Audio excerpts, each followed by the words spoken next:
যে ব্যক্তি আপনার জীবন থেকে চলে গিয়েছে সে এখন আপনার জীবনে ফেরত আসতে চাচ্ছে।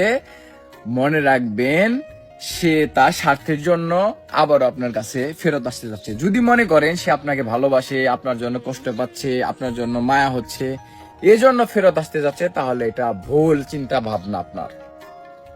সে এমন একজন ব্যক্তিকে বেছে নিয়েছিল যে ছিল আপনার থেকে বেটার। এখন তার কাছে যাওয়ার পর সে দেখতে পাচ্ছে যে সে বেটার ছিল না, বেটার ছিলেন আপনি। এখন যদি তাকে আবারও আপনি সুযোগ দেন, সে আবারও একই কাজ করবে।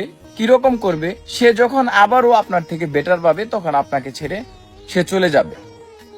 এখন এই সুযোগটা দেওয়ার কারণে আপনি আবারও ডিপ্রেশন যাবেন, পুরো পরিবার আপনার জন্য কষ্ট পাবে, আপনি নিজেও কষ্ট পাবেন।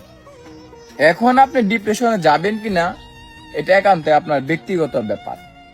আরেকটা মজার কথা হচ্ছে, যার ইমান নেই সে হচ্ছে বেঈমান। এইসব প্রতারক ব্যক্তিরা সবসময় বেঈমান হয়। এদের ইমান বলতে কিচ্ছু নেই। এদেরকে আপনার জীবনের সাথে সম্পৃক্ত রাখলে শুধু সারাটা জীবন কষ্টই পেতে হবে।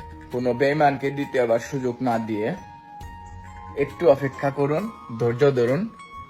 সৃষ্টিকর্তা অবশ্যই আপনাকে উত্তম জীবন সঙ্গী উপহার দিবেন।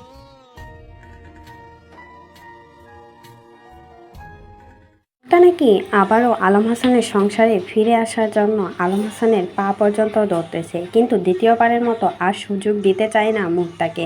এমনটাই বললেন আলম হাসান। আলম হাসান এটাই কিন্তু বোঝাতে চেয়েছে, মুক্তা নাকি তাকে ছেড়ে অনেক খারাপ অবস্থায় আছে, তাকে ছেড়ে সে এখন আফসোস করছে কেনই বা আলম হাসানকে ছেড়ে চলে গিয়েছে, এটাই নাকি আফসোস করছে। আর সেজন্যই নাকি আলম হাসানের সংসারে আবারও ফিরে আসার জন্য মুক্তা আলম হাসানের পা পর্যন্ত দৌড়তেছে। তবে কথাটুকু কতটা সত্যি আর কতটা মুক্তা সেটা কিন্তু এখনও বলা যাচ্ছে না। আলম হাসান মুক্তাকে অনেক ভালো করার চেষ্টা করেছিল, কিন্তু সব কিছুতেই ব্যর্থ হয়েছে। বেটা এখন বিয়ে করার জন্য উত্তম কাউকে খুঁজছে। আলম হাসান এখন মুক্তার থেকেও ভালো কাউকে তার ডিজার্ভ করছে। তো এই বিষয়ে কোনো মতামত থাকলে সেটা কিন্তু অবশ্যই জানাবেন।